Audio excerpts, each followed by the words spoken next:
শব্দের অনেক শক্তি আছে, তাই একে তরোয়ালের সাথে তুলনা করা হয়। এই শব্দ যেমন কারো হৃদয় ভেঙে দিতে পারে, আবার কারো হৃদয়ে আপনার জন্য জায়গাও করে দিতে পারে। ঠিক অনুরূপভাবে মৌন থাকাটাও একটি শক্তিশালী হাতিয়ার। চাণক্য তার নীতিশাস্ত্রে জীবনের অনেক গুরুত্বপূর্ণ কিছু গোপন কথা বলেছেন। চাণক্যের বাণী মেনে চললে আমাদের জীবনে বড় পরিবর্তন আনা সম্ভব। একজন ব্যক্তির কিছু কিছু জায়গায় চুপ থাকাটা উচিত। আপনি এই 7টি জায়গায় কথা বললে আপনার কাজ নষ্ট হয়ে যেতে পারে। আসুন জেনে নিই কোন সে 7টি জায়গা যেখানে আচার্য চাণক্য একজন ব্যক্তিকে চুপ থাকার কথা বলেছেন।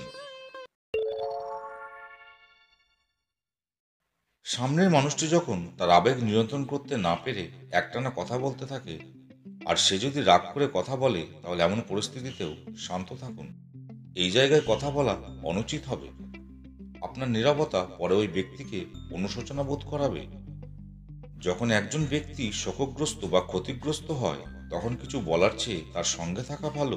এই ধরনের গুরুত্বপূর্ণ মুহূর্তে কিছু বলা অসংবেদনশীল মনে হতে পারে এবং তাদের সঙ্গে আপনার সম্পর্ক নষ্ট করতে পারে।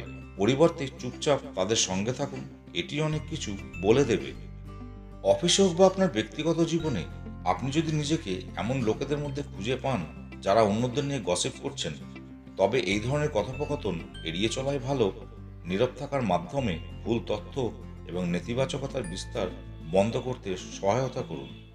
যদি অফিসে মিটিং হচ্ছে এবং আপনি তার জন্য আগে থেকে প্রস্তুতি না নিয়ে থাকেন, তাহলে চুপ থাকাই ভালো। শুধু শুনুন এবং শিখুন, এটি বুদ্ধিমানের কাজ হবে। সঠিক বা বাস্তবসম্মত নয় এমন কথা বলার চেয়ে নীরব থাকা এবং শ্রোতা হওয়া ভালো।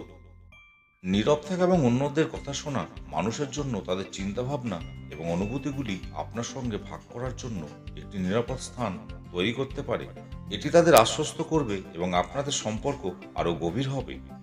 কখনো কখনো খারাপ কিছু বলার চেয়ে চুপ থাকা ভালো, যার কারণে পরে আপনি অনুশোচনা করতে পারেন। নীরব থাকা আপনাকে আপনার কথা এবং তাদের প্রভাব সম্পর্কে চিন্তা করার সময় দেয়। যদি কেউ আপনার থেকে স্পেস ও প্রাইভেসি চায়, তাহলে আপনি তাদের চাহিদাকে সম্মান করুন এবং নীরব থাকুন। এটি দেখায় যে আপনি তাদের ইচ্ছাকে সম্মান করেন।